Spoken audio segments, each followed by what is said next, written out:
Obrigado, Sr. Presidente. Senhores deputados, não precisarei de entrar em grandes considerações para desconsiderar cada um dos projetos de lei, quer o do PCP, quer o do Bloco de Esquerda. E vejamos relativamente ao do PCP e à ação de reconhecimento de existência do contrato de trabalho, vejamos o que nos diz atualmente o Código de Trabalho. Eu lembro, Srs. Deputados, que a ação de reconhecimento da existência do contrato de trabalho está prevista no Código de Processo de Trabalho. E para quem anda nas lides do Tribunal, este processo, até porque é qualificado como urgente, é um processo relativamente célere. E então que regime é que nos propõe aqui o PCP?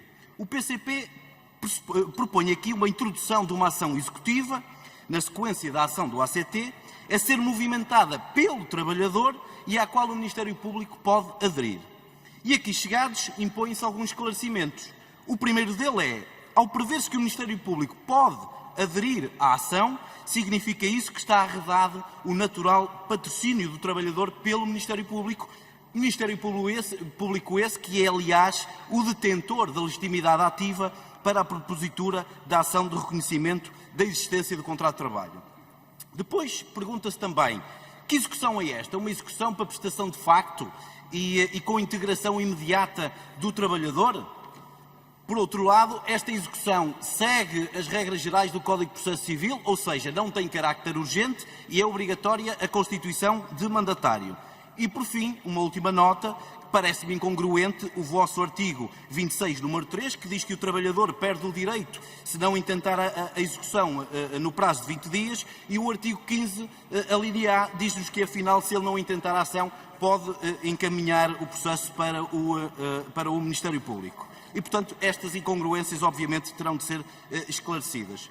Relativamente ao projeto do Bloco de Esquerda, perdoem-me a expressão, Srs. Deputados do Bloco de Esquerda, mas, efetivamente, eu diria que é quase anedótica a redação do artigo 26º. E é anedótica porque quem o elaborou não tem a mínima noção do que é, efetivamente, esta matéria do direito. Porque estamos a falar de um artigo que, por um lado, é inexecuível e, por outro lado, é inútil. É inexecuível por uma simples razão, porque o que o Bloco de Esquerda pretende aqui é atribuir competências à ACT que a ACT nunca poderá ter, não tem nem nunca poderá ter. E que competências são essas? E que competências são essas? O ACT nunca poderá atribuir a um determinado trabalhador uma indemnização, um valor de uma indemnização. O ACT não tem competência para condenar uma entidade empregadora a reintegrar